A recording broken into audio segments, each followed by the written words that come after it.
ተመልሰናል። እንኳን ለ130ኛው የአድዋ ድል በዓል አደረሳችሁ። ሰሞኑን ብዕራችንን በደረታችን ሸጉጠን አራቱንም አቅጣጫ እየቃኘን እግረ መንገዳችንን የጠላታችንን የሙቀት መጠን እየለካን ነበር። ጠላት በፍርሃት ቆፈን ተይዞ ሳማ ላይ እንደመሸገው የደርግ አብዮት ጥበቃ ዳኘን አስታወሳችሁት? ልክ እንደሱ በሆነ ባልሆነው እየበረገገ ይገኛል። አሁንማ ከቀበሌ ካድሬ ጀምሮ አንድም የጨፍጫፊው ስርዓት አሽቃባጭ ምግብ ቤት እንኳን ገብቶ ለመመገብ የሚሊሻና አድማ ብተና ጠባቂ ይጠይቃል። እነሱ ደግሞ ፈነኑና አለመተማመኑ ጣሪያ ነካ። የሰው ደም ያለብህ ሁልህም ገና እንደ ቃየል ትቅበዘበዛታለህ። ለማንኛውም በሰሞኑ የዳሰሳ ጉዞዬ ሸዋ ላይ ብቅ ብዬ የሚኒልክን ልጆች ስጎበኝ ዛሬም በአባት አያቶቻቸው ወኔ ላይ ናቸው። እነሱ ፊታቸውን ወደ ደቡብ አድርገው በትሬንታ ኳትሮ ሳይሆን በስናይፐርና ዲሽቃ እየለኩ ጉዟቸውን ወደ 4 ኪሎ አድርገዋል። ሸዋ ላይ የግርማ ካሳ እርግማንና የህወሓቱ ተወካይ ሰለሞን ወልደ ገሪማ ምኞት ጆሮ ሰጥቶ የሚያደምጠው የለም። አየር መበከል የሚችልም ድምጸት አይደለም። እዚህ ሰፈር አስረስ የሚመኘውን የባህር ዳር ጽሕፈት ቤት ኃላፊነትና ግርማ የሽጥላን ለመተካት የሚል መጠመጠው ጌታ አስራደን የሚከተል አንድም ፋኖ አታገኝም። አያቱ ሚኒሊክ የሰራውን ቤተ መንግስት ለማን ጥሎል ነው አንዲት አውራጃ ላይ የሚሰፍርልህ? ሸዋ ዛሬም ከነሙሉ ክብሩና ብልሃቱ ጠላቱን ነቅሎ ጥበበኛ ስርዓት ለመትከል 24/7 ስራ ላይ ነው። ሸዋ ላይ ጣልቃ ገብቶ መከታውን ከደሳለኝ አበበን ከአብደላ ለማናከስ እንዘጭንቦጭ አያዋጣምና ሟርተኞች ወደ መቀሌ ሞክሩ።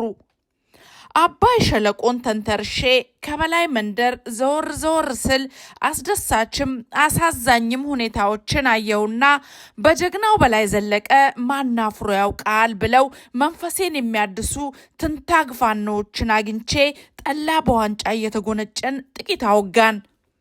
ብዙ ብቆይ ምንኛ ደስ ባለኝ። ግን ማስታወሻ መከተቡን ብረሳውስ? ሆድ ክፉ አይደል? ስንቱን አጥግቦ ወደ ከብትነት ቀይሮታል። አዎ በጎጃም ያለው ችግር ዘመንና አስረስ በየግላቸው ለመጠርነፍ በሚያደርጉት ስግብግብነት ብዙ ዋጋ ተከፍሏል። የአማራ ፋኖ ህዝባዊ ሰራዊትን የበተኑት ከብአዴንና ህወሓት ጋር ባላቸው የውስጥ ስምምነት መሰረት የአማራ ፋኖ ራሱን ችሎ እንዳይቆምና ተንበርካኪ እንዲሆን በመከፋፈል ህዝቡንም ሰራዊቱንም ተስፋ እያስቆረጡ ለመበተን የተደረገ ጸረ አማራ ተግባር ነው። ዛሬ ሚዲያ ላይ ጀግና የሚጫወተው አስረስ ማረ ከሰፈሩና ከቅርብ ሰዎቹ ውጪ የሚከተለው ፋኖ የለም። አብዛኛው የጎጃም ታጋይ ራሱን ችሎ ለስር ነቀል ለውጥ ከሌሎች ወንድሞቹ ጋር በመጣመር ወደ አዲስ አበባ የሚገሰግስ እንጂ ባህር ዳር ላይ አረጋ ከበደን በዘመነ ካሴ ለመተካትና የክልሉ አንጋች መሆን የሚያስብ ታጋይ የለም። እና አስረስ ስር ነቀል ሲወራ የሚነስራቸው የክልሉን ስልጣን ለመረከብ ከአማራ ገዳይ ስርዓት ጋር ባላቸውና ውስጥ ለውስጥ የአፍሪካ ህብረት የሚሳተፍበት የስልጣን ርክክብ ስምምነት እየተደረገ ስላለ ነው። ይህም ከምርጫ በፊት እንዲደረግ እየሞከሩ ነው። ዘመነም ከግንቦት ምርጫ በፊት የአማራ ክልል መሪ በመሆን የአማራ ህዝብ በደሙ ያመጣውን ለውጥ ለክልል ስልጣን በመሸጥ የ1983 አይነት ለውጥ ለማምጣት የውስጥ ለውስጥ ሩጫው እየተጧጧፈ ነው።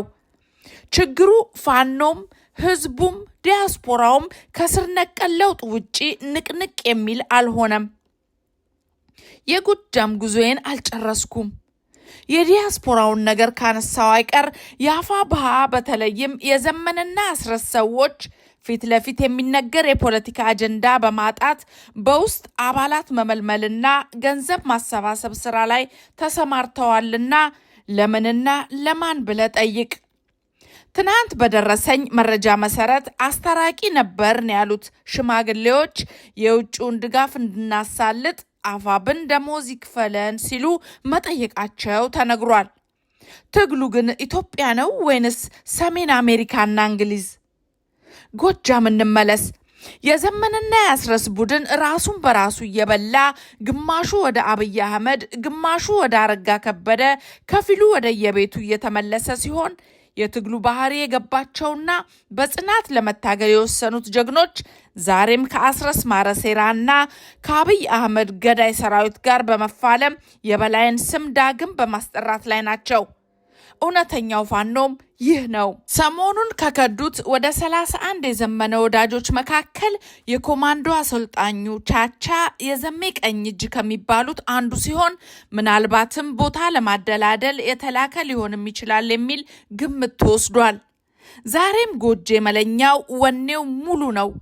በና አስረስ ሴራ የተቆጨው ፋኖና በህዝብ ውስጥ በሰሩት በደል የተበሳጨው የጎጃም ህዝብ በአንዲት ፊሽካ ተጠራርቶ ጠላትን ለማበራየት ዝግጁ ነው ስልህ የቤተ አማራ ጀግኖችን የጀነራል አሳምነው አደራ ተቀባዮቹን ወንድም እህቶቼን በደጎሎ ዘልቄ እስከ አምባሰል ተራራ ተጉዤ ጥንት የማውቀውን ፈገግታቸውን ተመግቤ የራያን ህዝብ ዳግም ሰቆቃ እየተረክን የ4 ኪሎ ዝግጅታቸውን በወፍ በረር አስቃኙኝ። አብሽራቦ እዚህም ምሬ ወዳጆ፣ ሄኖክ አዲሴና አበበ ፈንታው የሚባሉ የህወሓት የጡት ልጆች ወደዚህ ወደዚያ እየተወዛገቡ ታጋዩን ግራ ለማጋባት ቢሞክሩም ገመዱ በራሳቸው አንገት ላይ ሊጠመጠም ጥቂት የቀረው ይመስላል። በአፋብን መመስረት ጮቤ የረገጡት እነዚህ አመራሮች ትግሉን ለህወሓት አሳልፈው ለመስጠት የነበራቸውን ጉጉት ጀግኖች የቤተ አማራ ፋኖች ገድበው ይዘውታል። የዘመቻ ኃላፊው ድርሳን ብርሃኔም በእነዚህ ሴረኞች ተበሳጭቶ ዝምታን ቢመርጥም ትግል ሻጮቹ ፈርተውታል። እናም ምን ጥሩ ዜና ልከትብ ስላቸው እመነን አመራር የሚባለው የራሱን ክላሽና ኮዳ ይዞ ይሄዳል እንጂ እኛ ዛሬም ባሳምነው ጽጌ ቃል የጸናን አማራዎች ነን። ከሸዋ ጎጃምና ጎንደር ታጋዮች ጋር በአንድነት ሚኒሊክ ቤተ መንግስት እንገናኝ ብለው የማያልቅ የሞራል ስንቅ አሸከሙኝ። የራያን ጉዳይ በተመለከተ በእነሱ የሚከወን ጉዳይ ስላለ አልዘባርቅም። ጉዜን ላጠናቅቅ ወደ መይሳው ሀገር ጎንደር ተሻግሬያለሁ። የብዕር ተጓዥ ነኝና ልክ እንደ ሙሽራ በወጣሁበት መንገድ አልመለስም። ደቡብ ጎንደር በማይበገሩት እነራስ አርበኛ ደረጀ በላይ፣ ሰለሞን አጠና፣ አበበ መልኬና እልፍ ጀግኖች ጽድት ብላ የለውጥ ሞዴል ትመስላለች። በጠላት ጭካኔ የጢያራ ፈንጅ የወደሙ የህዝብ ሀብቶች ፍርስራሽ ትግሉ ምን ያህል መራራ እንደሆነ ይመሰክራሉ። እኔ ቅኝት በማደርግበት በዕለተ አድዋ የአብይ አህመድ ገዳይ ቡድን ውሃ ሊቀዱ የወጡ 3 እንስቶችን በድሮን ጨፍጭፏቸዋል።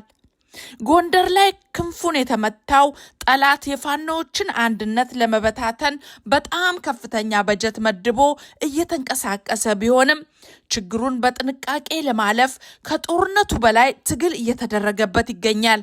ከወልቃይት ጉዳይ ጋር በተያያዘም ብልጽግና የሚባለው ስብስብ የህዝብን ስሜት ለመለካት በኮሎኔል ደመቀ ዘውዱ በኩል የሚወረወረው ድንጋይ ትዕግስት የሚፈልግ መሆኑን በመገንዘብ የጎንደር አማራ እርስ በርሱ ተጣላ የሚል የአያሌው መንበር ፖለቲካ ኮረጆዎች ላለመሆን በትኩረት እንደሚሰራ ነግረውኛል። ወደ ምሽጌ ለመመለስ የሰሜን ምስራቁን አቅጣጫ ተከትዬ የአፋርን ጠርዝ በመርገጥ በከሰም በረሃ ወደ ምንጃር ደርሻለሁ። እናንተዬ ለካስ ከሰሜን ይልቅ ምስራቁ ለአዲስ አበባ ቅርብ ነው። ለማንኛውም እስከ እኩለ ጾም እዛው ሳማ ሰንበት ቆያለሁ። ሁሉንም በየመልኩ ሰንደን መክረንም ተመክረንም ተመልሰናል። በአራቱም አቅጣጫ ያለው የታጋዮች አንድነት ድንቅ ነው። የሻለቃ ዳዊትና አንዳርጋቸው እጅ ስራ የሆነው የብአዴን ህወሓት አመራር አፋብን የምትሉት በቅርቡ ፋና አጥፍቶ አብን መሆኑ ስለማይቀር እንደ ወርቅ የነጠሩ መሪዎችን ትግሉ ይወልዳል። ይህ የዓለም የትጥቅ ትግል ኑባሬ ነው። 4 ኪሎ ሳይደርስ የሚቆም የፋኖ ትግል የለም። በድጋሚ መልካም የድል በዓል። ከአዳባይ የካቲት 24 2018 ዓመተ ምህረት